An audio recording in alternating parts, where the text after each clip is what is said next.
Dios los bendiga, mis hermanos. Qué bueno que usted está viendo este programa especial con motivo de la reunión de varones. Bueno, vamos a tener este pequeño programa especial.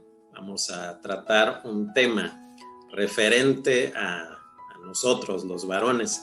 Para eso me acompaña nuestro hermano Antonio Jiménez Santana. Él es nuestro misionero en la ciudad de Matías Romero. Hermano Antonio, Dios lo bendiga. Hermano Juan Carlos, buenas tardes, Dios les bendiga. Un gusto en saludarles. Amén. Bueno, los dos vamos a abordar este tema en particular que se llama Si Dios lo prometió y yo lo creo, ¿por qué no funciona? Algo que nosotros los varones se nos da mucho perder la paciencia. Entonces vamos a abordar este tema. Espero que sea de bendición para cada uno de nosotros. Entonces los invito, por favor, que pueda abrir su Biblia en el libro, o más bien la carta a los Hebreos, capítulo 11, versos 13 al 16. Dice la palabra de Dios: conforme a la fe murieron todos estos sin haber reunido lo prometido, sino mirándolo de lejos y creyéndolo y saludándolo y confesando que eran extranjeros y peregrinos sobre la tierra, porque lo que esto dicen claramente dan a entender que buscan una patria. Pues si hubiesen estado pensando en aquella de donde salieron, ciertamente tenían tiempo de volver, pero anhelaban una mejor, esto es celestial, por lo cual Dios no se avergüenza de llamarse Dios de ellos, porque les ha preparado una ciudad. Está hablando de aquellos quienes se les había hecho la promesa de hacerse un pueblo. Dios iba a hacerles un pueblo. Abraham no lo vio, Isaac no lo vio, Jacob pues tuvo la oportunidad de ver a sus hijos crecer, a uno de ellos, José, ser el segundo de Faraón en tierra de Egipto, pero jamás presenció la llegada a la tierra prometida. Entonces, a nosotros también Dios nos ha prometido cosas que vemos en la palabra de Dios, y a veces también nos da una palabra a nuestro ministerio, una palabra a nuestra familia, una palabra para nuestra persona. Entonces a veces decimos, bueno, pero ¿cuándo va a ser eso? Si Dios ya me dijo que Él iba a hacer algo conmigo, bueno, ¿y ahora qué pasa? Entonces vemos cómo el pueblo de Dios que esperaba esta promesa, este cumplimiento, algunos de ellos no lo vieron con sus propios ojos, pero dice que aun cuando no lo vieron, ellos estaban esperando algo mucho mejor, una patria, pero no patria terrenal, sino celestial. Y miren, cuando Jesús murió en el cuerpo, fue descendido en espíritu hacia los lugares y les predicó a todos aquellos que, como dice esta palabra, creyeron en la promesa, no la vieron cumplida quizás, pero Jesús les predicó y creyeron, ahora sí, con tal convicción de que fueron ascendidos a un lugar mejor. Entonces nosotros, como creyentes, en la palabra, en las promesas que Dios nos ha dado, nosotros también debemos de permanecer. Sabemos que como hombres que somos, pues somos a veces influidos por el exterior, por familiares, por situaciones, por amigos, y entonces a veces como que decae nuestro ánimo, pero es necesario que nosotros podamos atender el llamado que nos ha hecho Dios y permanecer firmes. Hermano Antonio, ¿qué tan bueno es esperar en Dios? Sí, es muy importante permanecer, esperar en Dios. En este aspecto como lo menciona bien hermano Juan Carlos, sí es muy importante. El varón es muy impaciente, ¿no? E inclusive el no ser paciente, como dice usted, puede tener riesgos, ¿no? Tomar malas decisiones incorrectas. En el llamado de Dios, en estos procesos que pasamos de manera personal, como varones, es muy delicado, porque nos podemos distraer y nos podemos desviar del propósito que tiene nuestro Señor Jesucristo en nuestras vidas. Y si no ponemos atención o mayor atención en ello, podemos tomarlo a la ligera, y ahí podemos empezar a apartarnos de la presencia de Dios, ¿no? Y por eso es muy importante permanecer en Dios, buscar de la presencia de Dios, porque como varones estamos expuestos a muchas cosas. En el aspecto secular, inclusive hay cuestiones de temas de profesión, de trabajo o de proyectos, ¿no? Ahí puede ser uno impaciente, ¿no? O inclusive ya con temas más delicados, también pueden afectar en nuestra personalidad si no somos prudentes, si no somos o si no esperamos o si no estamos en Dios, si no permanecemos firmes en Dios, ¿no? Entonces es muy importante que como varones, nosotros como varones debemos permanecer siempre en Dios por el riesgo que tenemos de desviarnos del propósito del llamado de Dios, solteros o inclusive como mayor importancia casados, ¿no? Porque exponemos a nuestra familia, ¿no? Es en el aspecto secular o como familia, y más aún en el llamado espiritual, ¿no? En el llamado de Dios, que podemos tropezar y no ver, como bien dice usted, la tierra prometida, no ver lo que el Señor ha puesto delante de nosotros en su obra, ¿verdad? Entonces sí es muy importante permanecer y estar atentos por los riesgos que tenemos como varones de poder tropezar. Amén. Sí, ese es un riesgo. Yo, con lo que estaba usted comentando, me acuerdo ahorita de la historia de Lot. Él, cuando Abraham, Dios lo llama, él los siguió ciegamente. Ciertamente Abraham en ese entonces estaba viviendo en Ur de los Caldeos, una ciudad, se cree, por lo que dicen los historiadores, una ciudad bastante progresiva en ese, o sea, había muchas personas viviendo en esa ciudad, había pues comercio, había calles bien labradas, edificios grandes, y Dios lo llama al desierto. Pero entonces el llamado fue para Abraham, pero Lot pues se le pegó, como decimos aquí en México. Pero cuando ya se vio la prueba, ya se vio la lucha, Abraham, no queriéndolo, porque tuvieron ahí una pelea sus pastores de ovejas, no queriéndolo hacer a un lado, le dijo, bueno, pues tú escoge hacia dónde quieres irte. Y dice que Lot miró hacia la tierra donde estaban los pastizales más verdes, pero que daba en dirección a Sodoma y a Gomorra.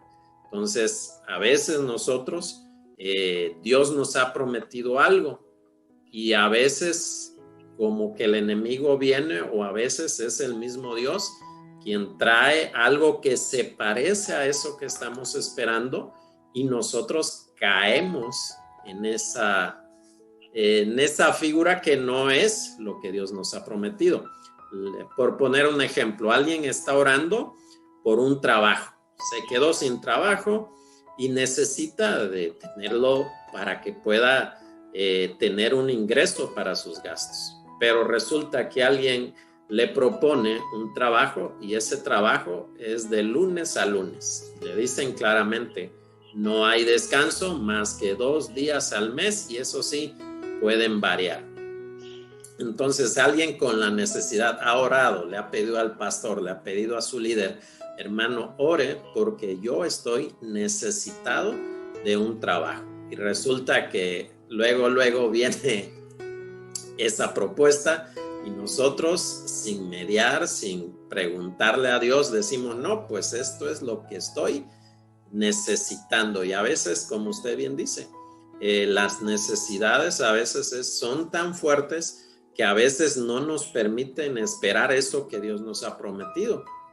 Alguien puede decir, bueno, pero si tú aceptas este trabajo, te vas a alejar de la iglesia, ya no vas a poder ir los domingos, vas a estar solamente 2 días al mes de descanso y quién sabe que si sean domingos. Entonces sí vas a tener dinero en tu cartera, pero la presencia de Dios en tu vida se va a alejar. Por eso yo coincido con usted que es importantísimo, como dijo Moisés, si tu presencia no va conmigo, yo no me muevo. Hay que asegurarse de las decisiones que tomemos, sea una decisión sabia, una decisión correcta. ¿Por qué? Porque como dice usted, los que estamos casados, pues yo le digo a mi esposa, pues antes yo estaba soltero y pues si no había trabajo, si no había ingreso, pues me aguantaba porque era yo solo. Pero ahora no, ahora hay 3 personas que dependen de mí y 2 son menores de edad. Entonces, cualquier mala decisión que yo haga, híjole, les voy a afectar a ellos. Entonces es muy importante como varones permanecer en lo que Dios nos ha dicho. Aunque nos los pinten como nos los pinten, debemos de permanecer. Hermano sí. Antonio, qué importante es poder tener la sabiduría para tomar buenas decisiones.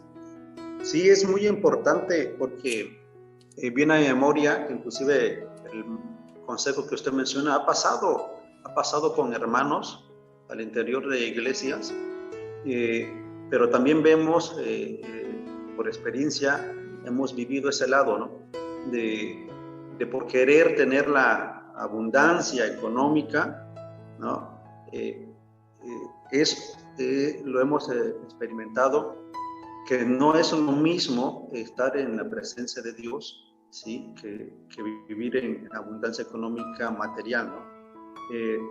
Pareciera que cuando uno tiene esa petición de conseguir un trabajo o conseguir un mejor puesto, pareciera que fuera esa discusión o ese pleito de tomar esa decisión como usted correcta, ¿no? Si la prosperidad económica es beneficio para uno o para como familia, es buena, ¿no? O tomar la decisión correcta, la sabia decisión de lo que es mejor para nosotros, la abundancia económica o la prosperidad en Dios, ¿no? Hay muchos casos donde existe la abundancia económica, pero existe la ausencia de Dios.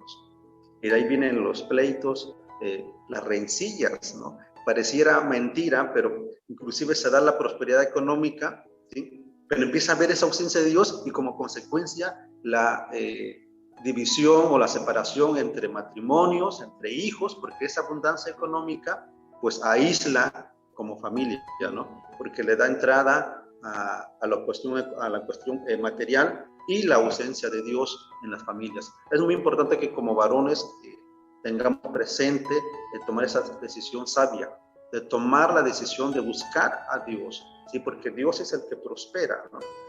Ahora sí, aunque me escuche o nos escuchemos de que es mejor un plato de frijoles, pero en la presencia de Dios, ¿no? Que una pizza, ¿no? Por decirlo así, ¿no? Pero sin la presencia de Dios, ¿no? Entonces es muy importante vivir de manera humilde, ¿sí? Pero en las riquezas de Dios, en la presencia de Dios, ¿sí? Entonces es muy importante que como varones tomamos esa decisión sabia, tomemos esa decisión sabia. Pero ¿cómo vamos a buscar a tomar esa decisión sabia?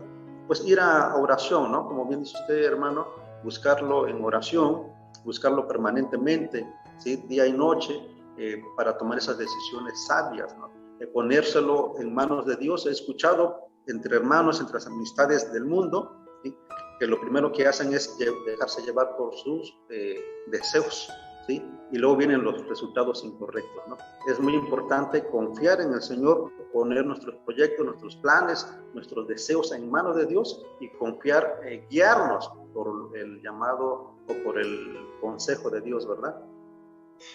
Sí, hermano, es muy importante tener la sabiduría de Dios. Dios dice en su palabra que el que no tenga sabiduría la tiene que pedir, como Salomón cuando fue ungido rey sobre Israel. Dice, el propio Salomón lo reconoce, que era joven y que tenía por delante un pueblo numeroso, y lo que pidió fue sabiduría. Y recuerdo también la historia de su padre, David. Con esto quiero dar a entender de que hay que esperar el tiempo de Dios, que es el tiempo perfecto. Cuando David fue ungido, y permítame leerle esta parte en Primera de Samuel 16:13, dice: Samuel tomó el cuerno del aceite y lo ungió en medio de sus hermanos, y desde aquel día en adelante el Espíritu de Jehová vino sobre David. Se levantó luego Samuel y se volvió a Ramá.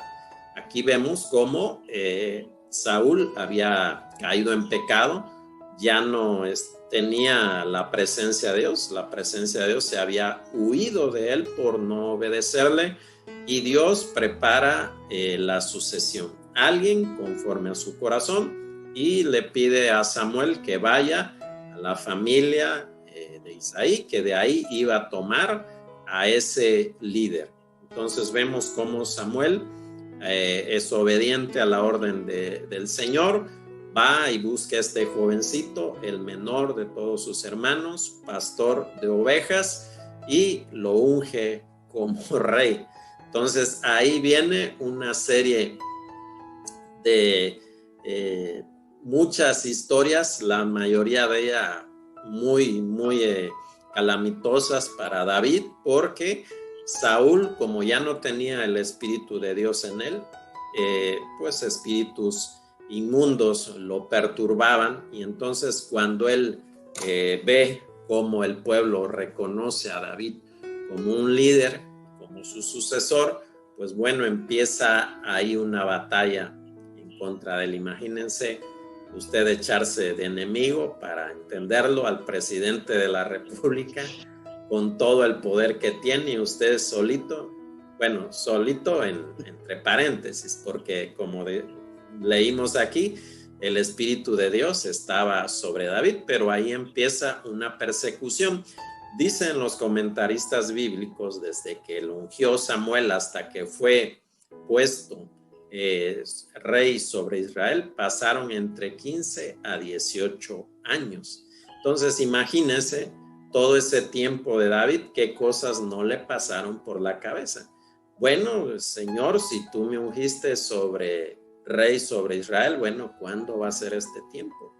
¿Cuándo te vas a escabechar a Saúl? Porque él tuvo 2 oportunidades de matarlo.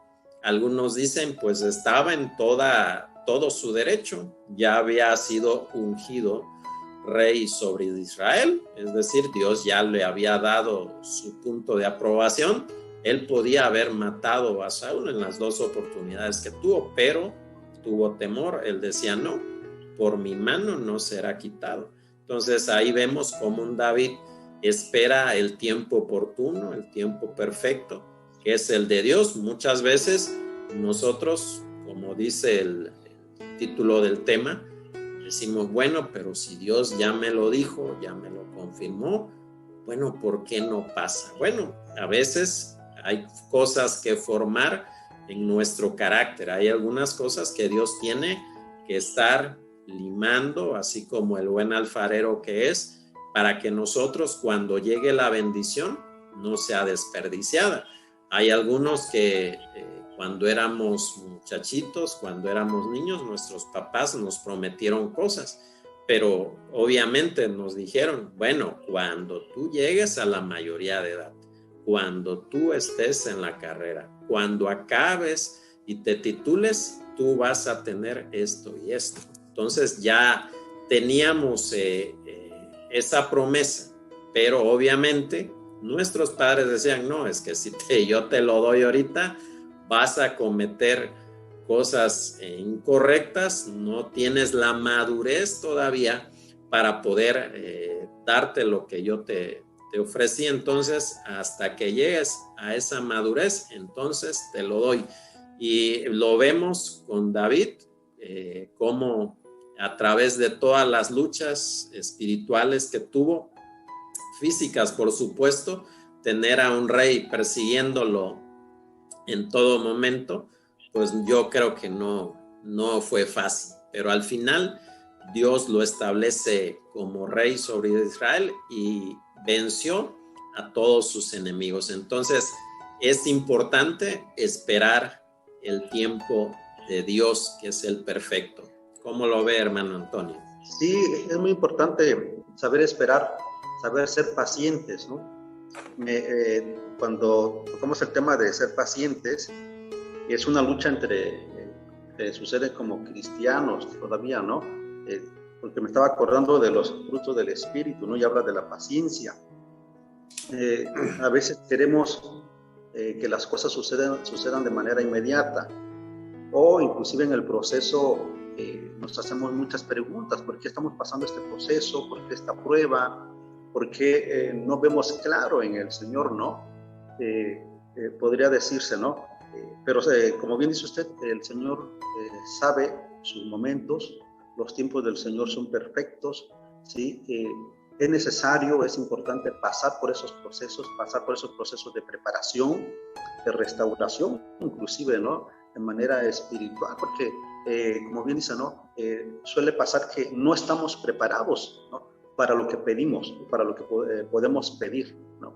A veces queremos ciertas cosas en el mundo secular, o inclusive el deseo como hijos de Dios, ¿no? De estar frente a una iglesia, ¿no? O tocar temas, o ver a un líder que comparte a 100 o a 200 o a 300, 500 personas, ¿no? Y uno se dice, no, yo quiero estar ahí, ¿no? Pero es importante pasar ese proceso, ¿no? Como líderes, como esposos, como hijos de familia, ¿no? Como jóvenes, ¿no? Es importante confiar en Dios, es importante poner nuestra vida en manos de Dios para que seamos moldados, y cuando llegase la promesa, por cuanto pueda esperar, nosotros estemos preparados para recibirla, ¿verdad? Sí, amén. Haciendo eco de eso último que dice, les pido que por favor en su Biblia lean lo que dice 2 de Pedro 3:9. Dice: el Señor no retarda su promesa, según algunos la tienen por tardanza, sino que es paciente para con nosotros, no queriendo que ninguno perezca, sino que todos procedan al arrepentimiento. Y eso hasta a veces oímos esas voces burlonas de las personas, que así como a José le pasó, que él lo dijo con su boca, lo que Dios iba a hacer con él, pero eso provocó la envidia de sus hermanos, y al final, bueno, lo vendieron por esa misma envidia. Entonces nosotros estamos expuestos a eso también, de que hay personas que no les va a gustar lo que Dios va a hacer con cada uno de nosotros. Pero como dice aquí la palabra, el Señor no retarda, es decir, que no va a permitir que lo que te ha prometido a ti no se cumpla, pero dice que es paciente para con nosotros, para que no perdamos de vista esa promesa, eso que nos ha dado como una esperanza. Como dice Pablo, bueno, lo que se ve, eso no es tener esperanza, eso es no tener fe, porque lo estamos viendo, pero fe es cuando creemos algo que no lo estamos viendo. Eso es fe, eso es esperanza. Entonces, esto es lo que debemos de nosotros tener en cuenta, que nuestro Dios quiere darnos todas las cosas que nos hacen falta, pero sí es necesario que nosotros no perdamos de vista nuestra fe, nuestra vida espiritual. A veces, como bien lo dijo nuestro hermano Antonio, a veces le damos más valor a las cosas materiales que las espirituales. Y es cuando Dios pone pausa a nuestras promesas. Pone pausa hasta que nosotros podamos encauzar nuestro camino. Bueno, hermanos, ya para finalizar esta charla, le pido a mi hermano Antonio si él nos puede dar un mensaje final. Sí, creo que sí, hermano Juan Carlos, hermanos. Hay la palabra de Dios dice que le voy a dar lectura a un versículo que he tenido muy presente y quiero compartirles. Dice, bendito el hombre que confía en el Señor y pone su confianza en Él. Será como un árbol plantado junto al agua que extiende sus raíces hacia la corriente. No teme que llegue el calor y sus hojas estarán o están siempre verdes, ¿no? Hablamos de la confianza, ¿sí? Aquí nos resume muy bien, sabemos que la palabra del Señor es perfecta, ¿sí? Como varones debemos de confiar en el Señor, ¿sí? Como varones debemos de buscar siempre en el Señor, ¿sí? No importa las circunstancias, no importa los desiertos o los procesos o las tormentas que estemos pasando, siempre son planes del Señor, son procesos del Señor que son para bien, ¿sí? Entonces, como varones, hermanos, debemos de confiar en el Señor y creer en la promesa del Señor, así sea tardanza, debemos de confiar en el Señor para bien de nosotros, para bien de nuestra familia, como varones, como hijos de Dios, y no extraviarnos en ese proceso, hermanos. Yo los bendigo en el nombre de Cristo, para que seamos varones fieles al Señor, varones guerreros al Señor. Amén, hermanos. Eso es lo que debemos de ser. No tener un carácter débil. Debemos de permanecer con un carácter fuerte. A veces decimos, híjole, este hombre es muy enojón, tiene un carácter fuerte, pero eso no es lo que se refiere. Carácter fuerte quiere decir que a pesar de todos los problemas, a pesar de todas las luchas, tú permanezcas firme. Y créeme que si tú permaneces firme en el Señor, firme en la promesa, Dios te dará abundantemente. Aunque haya voces que te estén indicando que te muevas de ese camino que Dios te ha dado por recorrer, mantente firme en el Señor. Tu bendición está cerca y tú necesitas permanecer y darle, sobre todo si eres padre de familia, necesitas darle ejemplo a tu esposa, a tus hijos, de permanecer en fidelidad. Cuando ellos crezcan, créeme que este ejemplo que tú le vas a legar les va a servir de mucho, sobre todo cuando ellos pasen por lo mismo que tú estés pasando. Con tu ejemplo le vas a decir que permanezcan firmes. Bueno, hermanos, ha sido una bendición el poder transmitirles este mensaje a través de esta plataforma. Hermano Antonio, que Dios me lo bendiga y que la obra siga prosperando ahí en Matías Romero. Amén, así será. Dios me lo bendiga, hermano. Un fuerte abrazo para todos. Amén, hermanos, que el Señor me los bendiga y adelante, permanezcamos firmes en el Señor. Amén.